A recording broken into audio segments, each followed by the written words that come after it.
नमस्कार मित्रांनो, रात्रीची गाढ झोप लागलेली असते, सगळीकडे सामसूम असते आणि अचानक बरोबर पहाटेचे 3 किंवा 4 वाजता तुमची झोप मोडते. तुम्हाला लघवीला जावेसे वाटते. तुम्ही उठता, फ्रेश होता आणि पुन्हा झोपता. तुम्हाला हे अगदी सामान्य वाटत असेल, हो ना? तुम्हाला वाटत असेल की ही फक्त निसर्गाची हाक आहे. पण थांबा, जर हे तुमच्यासोबत वारंवार घडत असेल, जर बरोबर 3 ते 5 च्या दरम्यानच तुमची झोप उघडत असेल, तर सावध व्हा. हे सामान्य नाही. शास्त्रांनुसार आणि विश्वाच्या नियमांनुसार हा एक जबरदस्त संकेत आहे. हा निसर्ग, हे ब्रह्मांड तुमच्याशी काहीतरी बोलू पाहते. आजच्या व्हिडिओमध्ये आपण तेच रहस्य उलगडणार आहोत, ज्या गोष्टीला तुम्ही सामान्य समजून दुर्लक्ष करत आहात. कदाचित तीच गोष्ट तुमचे नशीब बदलू शकते किंवा तुम्हाला मोठ्या संकटाची चाहूल देऊ शकते. विशेषतः लघवीला उठल्यानंतर आपण नकळत आपल्या हाताने अशा काही चुका करतो ज्यामुळे आयुष्यभर गरिबी पिच्छा सोडत नाही. आज आपण 5 असे भयंकर आणि शुभ संकेत पाहणार आहोत, जे ऐकून तुम्हाला नक्कीच धक्का बसेल. ही माहिती तुमचे आयुष्य बदलू शकते, त्यामुळे एकही सेकंद मिस करू नका. चला सुरू करूया. मित्रांनो, सर्वात आधी आपण हे समजून घेऊया की 3 ते 5 ही वेळ नक्की काय आहे. आपल्या हिंदू धर्मात आणि आयुर्वेदामध्ये या वेळेला ब्रह्ममुहूर्त किंवा अमृत वेला म्हटले जाते. रात्रीचे 3 ते पहाटेचे 5 ही ती वेळ आहे जेव्हा पृथ्वी आणि ब्रह्मांड यांच्यातील पडदा एकदम पातळ असतो. वैज्ञानिक दृष्टिकोनातून पाहिले तर यावेळी वातावरणात ओझोनचा थर आणि प्राणवायूचे प्रमाण सर्वाधिक असते. आता प्रश्न येतो की तुम्हाला लघवीला याच वेळी का जाग येते? आपल्या शरीरात 70% पाणी आहे आणि जसे समुद्राला पौर्णिमेला भरती येते, चंद्राचा पाण्यावर परिणाम होतो, तसेच ग्रहांचा आणि ब्रह्मांडातील ऊर्जेचा परिणाम तुमच्या शरीरातील पाण्यावर होतो. जेव्हा एखादी दैवी शक्ती किंवा तुमची कुलदेवता तुम्हाला काही सांगू इच्छिते, तेव्हा ती तुम्हाला गाढ झोपेतून याच वेळी उठवते. लघवी लागणे हे फक्त एक कारण आहे, पण मूळ उद्देश तुम्हाला त्या पवित्र वेळी जाग करणे हा असतो. जे लोक यावेळी उठतात त्यांच्यात इतरांपेक्षा जास्त आत्मिक शक्ती असते. जर तुम्ही यावेळी उठून फक्त लघवी करून पुन्हा झोपलात, तर समजा तुम्ही तुमच्या दारात आलेल्या लक्ष्मीला परत पाठवले आहे. आता वळूया त्या मुख्य मुद्द्याकडे, जो ऐकून अनेकांना धक्का बसतो. तो म्हणजे लघवी करताना आपल्या हाताने होणाऱ्या चुका. मित्रांनो, आपल्या हाताच्या तळव्यांमध्ये आणि बोटांमध्ये विशेष ऊर्जा असते. सामुद्रिक शास्त्रानुसार हाताच्या रेषांमध्ये आपले नशीब असते. जेव्हा तुम्ही पहाटे 3 ते 5 या ब्रह्ममुहूर्तावर उठता, तेव्हा तुमचे शरीर सुषुप्त अवस्थेतून जागृत अवस्थेत आलेले असते. यावेळी तुमची ऊर्जा खूप संवेदनशील असते. अनेक लोक एक भयंकर चूक करतात, ती म्हणजे लघवी करून आल्यावर हात न धुता तसेच पुन्हा बिछाण्यावर जाऊन झोपतात किंवा त्याच हाताने आपल्या डोक्याला किंवा चेहऱ्याला स्पर्श करतात. हे अत्यंत अशुभ मानले जाते. का? कारण लघवीद्वारे आपण शरीरातील विषारी घटक आणि नकारात्मक ऊर्जा बाहेर टाकत असतो. शास्त्रात स्पष्ट सांगितले आहे की ब्रह्ममुहूर्तावर मलमूत्र विसर्जन केल्यानंतर हात-पाय धुतल्याशिवाय अंथरुणाला स्पर्श करू नये. जर तुम्ही अस्वच्छ हाताने पुन्हा झोपलात, तर ती नकारात्मक ऊर्जा पुन्हा तुमच्या शरीरात शोषली जाते. यामुळेच अनेक लोकांना सकाळी उठल्यावर ताजेतवाने वाटण्याऐवजी थकवा जाणवतो, डोके जड होते आणि घरात चिडचिड होते. त्यामुळे नियम क्रमांक 1 लक्षात ठेवा. 3 ते 5 च्या दरम्यान उठलात तर हात आणि पाय स्वच्छ धुवूनच पुन्हा बिछाण्यावर जा. यामुळे तुमची शरीराभोवतीची आभा स्वच्छ राहते. आता आपण त्या रहस्याबद्दल बोलूया, जे तुम्हाला धक्का देईल. जर तुम्हाला दररोज बरोबर 3 ते 3:30 च्या दरम्यान जाग येत असेल, तर याचा अर्थ असा मानला जातो की एखादी गुप्त शक्ती किंवा तुमचे पूर्वज तुमच्याशी संपर्क साधण्याचा प्रयत्न करत आहेत. होय, हे ऐकायला विचित्र वाटेल, पण गरुड पुराणात आणि आध्यात्मिक शास्त्रात याचे संदर्भ सापडतात. जर तुम्हाला लघवीला लागल्यामुळे जाग आली आणि त्यानंतर तुम्हाला अचानक भीती वाटली किंवा घाम फुटला, तर हा नकारात्मक शक्तीचा प्रभाव असू शकतो. पण जर तुम्हाला जाग आली आणि तुम्हाला खूप शांत, प्रसन्न वाटले, तर समजा ईश्वराची कृपा तुमच्यावर होणार आहे. ज्या लोकांचे मूलाधार चक्र किंवा स्वाधिष्ठान चक्र जागृत होण्याच्या प्रक्रियेत असते, त्यांना हमखास 3 ते 5 च्या दरम्यान जाग येते. कारण लघवीचा संबंध आपल्या शरीरातील जलतत्वाशी आहे आणि स्वाधिष्ठान चक्र हे जलतत्वाचं केंद्र आहे. म्हणजेच तुमची आध्यात्मिक प्रगती होत आहे याचं हे लक्षण आहे. त्यामुळे पुढच्या वेळी जेव्हा तुम्हाला या वेळेत जाग येईल, तेव्हा स्वतःला नशीबवान समजा. देवाला धन्यवाद द्या की त्याने तुम्हाला या अमृत वेळेत उठवले आहे. आता तुम्ही म्हणाल, ठीक आहे, आम्ही उठलो, लघवीला गेलो, हात पाय धुतले. पण पुढे काय? हीच ती वेळ आहे जी तुमचे नशीब पालटू शकते. जेव्हा तुम्ही 3 ते 5च्या दरम्यान उठता आणि फ्रेश होऊन येता, तेव्हा लगेच घोरत पडू नका. किमान 2 मिनिटे, फक्त 2 मिनिटे स्वतःसाठी द्या. बिछाण्यावर बसून राहा, डोळे बंद करा आणि तुमच्या इष्ट देवतेचे नामस्मरण करा किंवा फक्त ओमचा उच्चार करा. यावेळी केलेले नामस्मरण दिवसा केलेल्या 1000 वेळा नामस्मरणापेक्षा जास्त फलदायी असते. तुम्ही जे काही यावेळी ब्रह्मांडाकडे मागाल, मग ते पैसे असोत, चांगली नोकरी असो किंवा आरोग्य, ते थेट ईश्वरापर्यंत पोहोचते. कारण यावेळी संपर्क अगदी स्पष्ट असतो. एका जुन्या ग्रंथात असे म्हटले आहे की जो पहाटे लघवीला उठल्यावर पुन्हा झोपण्यापूर्वी आपल्या तळहातांचं दर्शन घेतो, ज्याला कराग्रे वसते लक्ष्मी असे म्हणतात, त्याचे दारिद्र्य 6 महिन्यात नष्ट होते. तर मित्रांनो, हे सोपे उपाय करून पहा. लघवीला उठणे हा अडथळा नसून ती एक संधी आहे, हे लक्षात घ्या. तर मित्रांनो, आज आपण पाहिले की पहाटे 3 ते 5च्या दरम्यान लघवीला उठणे हे फक्त शारीरिक प्रक्रिया नाही, तर ते एक खोल आध्यात्मिक रहस्य आहे. तुम्हाला हे समजले की ही ईश्वरी हाक असू शकते. हातपाय न धुता झोपण्याची चूक करू नका आणि ही वेळ मागितलेली इच्छा पूर्ण करण्यासाठी सर्वोत्तम आहे. पण थांबा मित्रांनो, व्हिडिओ इथेच संपलेला नाही. कारण ब्रह्ममुहूर्ताचे आणि पहाटे लघवीला उठण्याचे रहस्य इतके छोटे नाही की ते 5-10 मिनिटात संपेल. अजून खूप काही बाकी आहे. असे काही नियम आणि अशा काही बारीक गोष्टी आहेत ज्या आपल्या डोळ्यासमोर असूनही आपल्याला दिसत नाहीत आणि नेमकी तिथेच आपली फसगत होते. तुम्हाला माहित आहे का की लघवीला उठल्यावर आपण जी पहिली गोष्ट करतो, तीच गोष्ट आपल्या मेंदूच्या शक्तीला नष्ट करत आहे.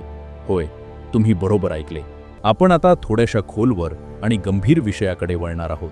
जरा विचार करा, तुम्ही पहाटे 3 किंवा 4 वाजता उठलात, लघवी करून आलात, तुमचे हात पाय स्वच्छ आहेत, तुम्ही पुन्हा बिछाण्यावर आलात आणि सवयीप्रमाणे तुम्ही तुमचा फोन हातात घेतला. वेळ किती झाली हे पाहण्यासाठी किंवा आलेले मेसेज चेक करण्यासाठी. मित्रांनो, हीच ती सर्वात मोठी चूक आहे जी आजच्या युगात 90% लोक करत आहेत आणि यामुळेच त्यांचे नशीब साथ देत नाही. तुम्हाला वाटेल, फोन बघण्यात काय चूक आहे? तर ऐका, जेव्हा तुम्ही ब्रह्ममुहूर्तावर उठता तेव्हा तुमच्या मेंदूमध्ये पिनियल ग्रंथी, ज्याला आपण तिसरा डोळा किंवा आज्ञाचक्र म्हणतो, ती अत्यंत सक्रिय झालेली असते. ती ग्रंथी नैसर्गिकरित्या एक विशेष रसायन स्रवत असते जे तुम्हाला ईश्वरी शक्तीशी जोडते. पण ज्या क्षणी तुम्ही मोबाईलची स्क्रीन चालू करता, त्यातून निघणारा निळा प्रकाश थेट तुमच्या डोळ्यांतून मेंदूपर्यंत जातो आणि त्या पिनियल ग्रंथीला संकेत देतो की दिवस उजाडला आहे. यामुळे ती प्रक्रिया तिथेच थांबते. जी दैवी ऊर्जा तुम्हाला मिळणार होती ती एका सेकंदात नष्ट होते. त्यामुळे आजपासून एक शपथ घ्या, जर पहाटे लघवीला उठलात तर भिंतीवरच्या घड्याळात वेळ बघा, पण मोबाईलच्या स्क्रीनकडे चुकूनही बघू नका. ही एक छोटी सवय तुमची मानसिक शांती हिरावून घेत आहे. आता आपण एका अशा विषयाकडे वळूया जो विज्ञानाशी जोडलेला आहे. तुम्ही कधी विचार केला आहे का की तुम्हाला बरोबर 3 ते 5 या वेळेतच का उठावे लागते? 2 वाजता का नाही किंवा 6 वाजता का नाही? प्राचीन चीनी वैद्यकशास्त्र आणि आयुर्वेदामध्ये शरीराचे एक घड्याळ असते, ज्याला अवयव घड्याळ किंवा ऑर्गन क्लॉक म्हणतात. आपल्या शरीराचा प्रत्येक अवयव दिवसातील 2 तास स्वतःची साफसफाई आणि दुरुस्ती करत असतो. रात्री 1 ते 3 ही वेळ आपल्या यकृताची म्हणजेच लिव्हरची असते आणि पहाटे 3 ते 5 ही वेळ आपल्या फुफ्फुसांची असते. आता नीट लक्ष द्या, जर तुमची झोप बरोबर 3 ते 5च्या दरम्यान उघडत असेल आणि तुम्हाला श्वास घेण्यास थोडा जडपणा जाणवत असेल किंवा छातीत दाटल्यासारखे वाटत असेल, तर हे लक्षण आहे की तुमच्या फुफ्फुसांना मदतीची गरज आहे. आध्यात्मिक भाषेत सांगायचे तर फुफ्फुसे हे दुःखाचे आणि साठलेल्या भावनांचे प्रतीक आहेत. जर तुम्ही मनात खूप काळापासून एखादे दुःख दाबून ठेवले असेल, कोणाबद्दलचा राग साठवून ठेवला असेल, तर बरोबर याच वेळेला तुमचे शरीर तुम्हाला उठवते. लघवी हे फक्त निमित्त असते. निसर्ग तुम्हाला सांगत असतो की मनातील हा कचरा आता बाहेर काढ, मोकळा श्वास घे. त्यामुळे जेव्हा तुम्ही लघवीला उठून पुन्हा बिछाण्यावर याल तेव्हा एक छोटा प्रयोग करा. दीर्घ श्वास घ्या आणि मनातल्या मनात म्हणा की मी माझ्या सर्व चिंता, माझे सर्व दुःख या श्वासावाटे बाहेर सोडत आहे. विश्वास ठेवा, याचा परिणाम कोणत्याही औषधापेक्षा जास्त होतो. अजून एक गूढ गोष्ट सांगतो, तुम्हाला स्वरशास्त्र माहीत आहे का? हे शंकरांनी पार्वतीला सांगितलेले रहस्य आहे. जेव्हा तुम्ही पहाटे लघवीला उठून परत येता तेव्हा एकदा तपासा की तुमची कोणती नाकपुडी चालू आहे, उजवी की डावी. हे तपासणं खूप सोपे आहे. नाकाखाली बोट धरा आणि श्वास सोडा. जर डाव्या नाकपुडीतून हवा जास्त वेगाने येत असेल तर तुमचा चंद्रस्वर चालू आहे, आणि जर उजव्या नाकपुडीतून हवा येत असेल तर सूर्यस्वर चालू आहे. ब्रह्ममुहूर्तावर शांतता आणि शीतलता असते, त्यामुळे यावेळी डावा स्वर म्हणजे चंद्रस्वर चालू असणे अत्यंत शुभ मानले जाते. जर तुमचा चंद्रस्वर चालू असेल तर त्यावेळी तुम्ही जे काही काम कराल किंवा जी काही योजना बनवाल ती 100% यशस्वी होते. पण जर तुमचा सूर्यस्वर चालू असेल, म्हणजेच उजवी नाकपुडी चालू असेल आणि तुम्हाला पुन्हा झोपायचे असेल तर झोप लागणार नाही. विचारांचे चक्र चालूच राहील. अशा वेळी काय करावे? अशा वेळी डाव्या कुशीवर झोपावे. 5 मिनिटात तुमचा स्वर बदलेल, शरीर शांत होईल आणि तुम्हाला गाढ झोप लागेल. हे छोटे तंत्र ऋषीमुनी वापरत असत, जे आज आपण विसरलो आहोत. मित्रांनो, आपण पाण्याचे महत्त्व सुरुवातीला पाहिले, पण तुम्हाला माहीत आहे का की पाणी हे फक्त तहान भागवण्यासाठी नाही, तर ती एक मेमरी चिप आहे. होय, पाण्याला स्मृती असते.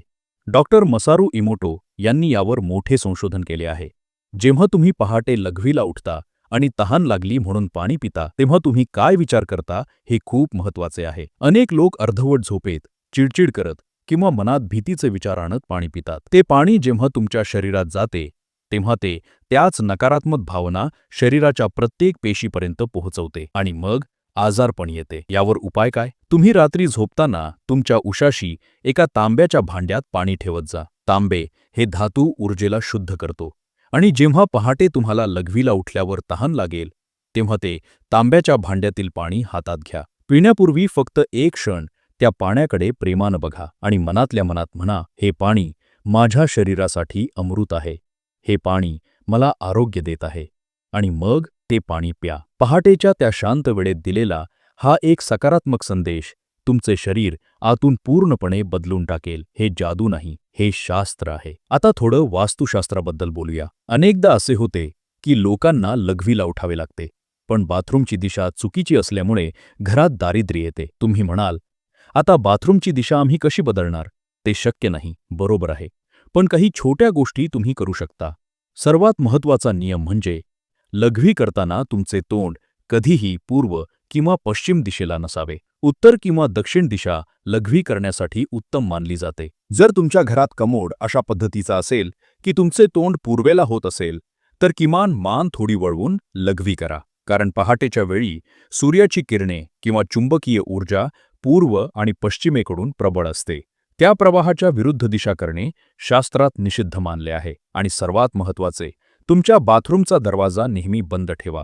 अनेक लोक आळशीपणामुळे बाथरूमचा दरवाजा उघडाच ठेवतात आणि येऊन झोपतात. बाथरूम हे राहूचे स्थान मानले जाते आणि राहू म्हणजे नकारात्मकता. जर तुम्ही पहाटेच्या पवित्र वेळी बाथरूम उघडे ठेवले तर ती सर्व घाणेरडी ऊर्जा तुमच्या बेडरूममध्ये पसरते आणि पती-पत्नीमध्ये विनाकारण वाद होतात. त्यामुळे लघवीला जाऊन आल्यावर दरवाजा कडी लावून बंद करण्याची सवय लावा. अजून एक प्रश्न तुमच्या मनात येत असेल की काही वेळेला असे होते की लघवीला उठल्यावर आपल्याला एक विचित्र भास होतो. कोणीतरी आपल्याकडे बघत आहे किंवा खिडकीतून कोणीतरी डोकावत आहे. अशी भीती वाटल्यास काय करावे? मित्रांनो, पहाटेची वेळ सात्विक शक्तींची असते, तशीच ती अतृप्त आत्म्यांची फिरण्याची सुद्धा वेळ असू शकते. ज्या लोकांचे मन कमजोर असते त्यांना याचा त्रास जास्त होतो. जर तुम्हाला अशी भीती वाटली तर घाबरू नका. तुमच्या उशाशी थोडे खडे मीठ एका वाटीत किंवा कागदात बांधून ठेवा. मीठ हे नकारात्मक ऊर्जा शोषून घेण्याचे काम करते, आणि जेव्हा लघवीला जाऊन परत याल आणि भीती वाटेल तेव्हा मनातल्या मनात हनुमानाचे स्मरण करा किंवा फक्त रामरक्षा स्तोत्रातील एखादी ओळ आठवा.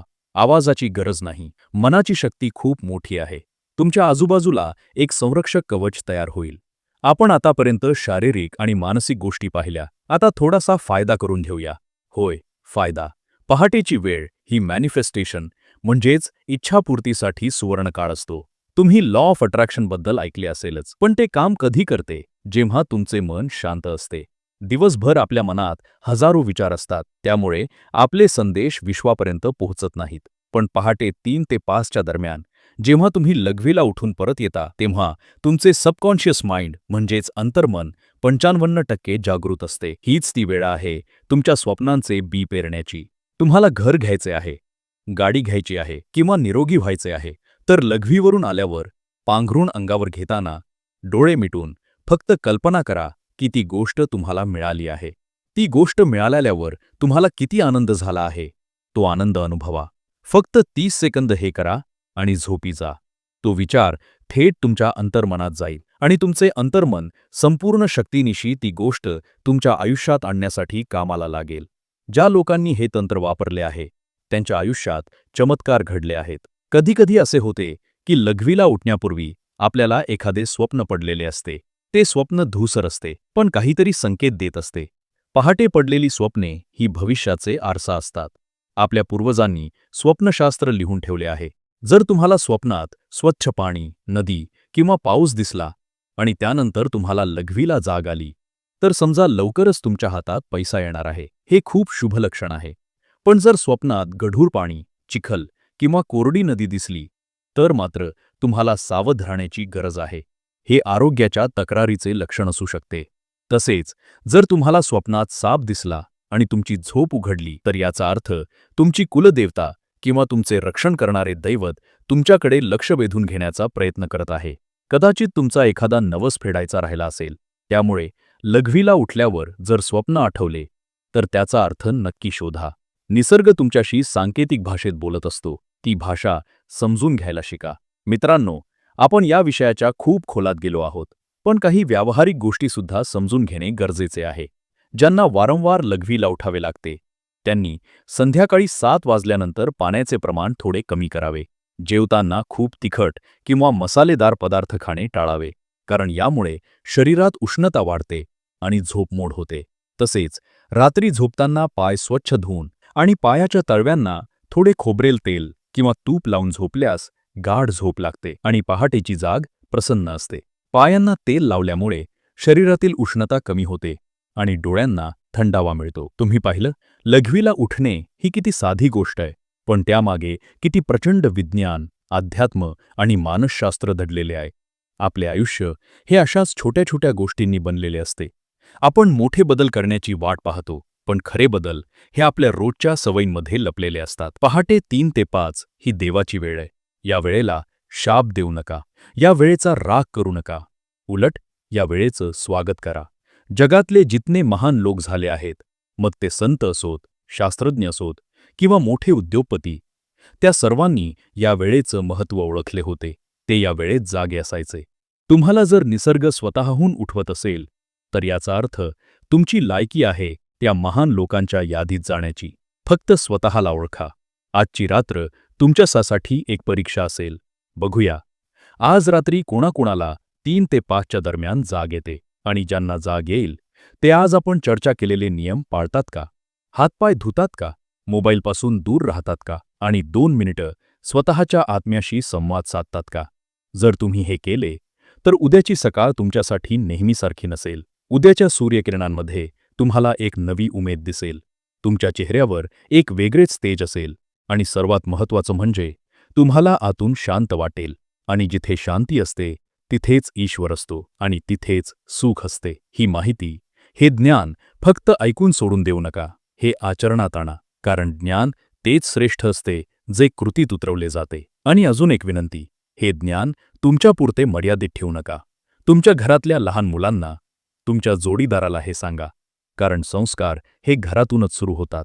जर पुढच्या पिढीला आतापासूनच ब्रह्ममुहूर्ताचं महत्त्व समजले, तर त्यांचे भविष्य उज्ज्वल असेल. मित्रांनो, आपण आता या प्रवासाच्या शेवटाकडे आलो आहोत. पण लक्षात ठेवा, अंत हाच एका नवीन सुरुवातीचा भाग असतो. आज आपण ज्या विषयावर बोललो, तो विषय तुम्हाला कसा वाटला? यातील कोणती गोष्ट तुम्हाला नवीन होती आणि कोणती गोष्ट तुम्हाला आधीच माहीत होती? हे आम्हाला कमेंटमध्ये नक्की कळवा. तुमच्या कमेंट्स वाचायला आम्हाला खूप आवडते. ते आम्हाला प्रेरणा देतात.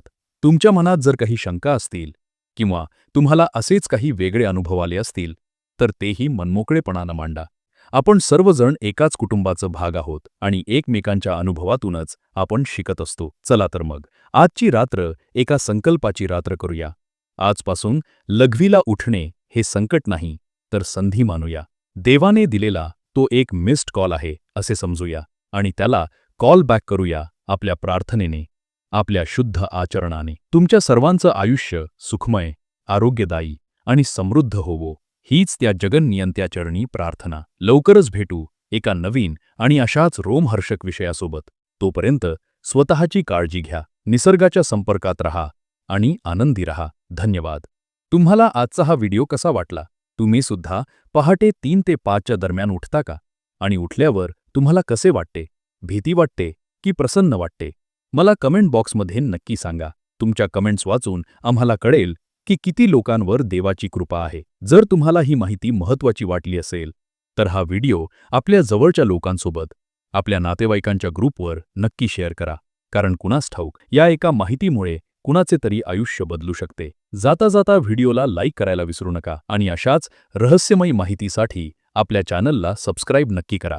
भेटूया पुढच्या व्हिडिओमध्ये एका नवीन रहस्यासह. तोपर्यंत शुभरात्री आणि शुभप्रभात. धन्यवाद.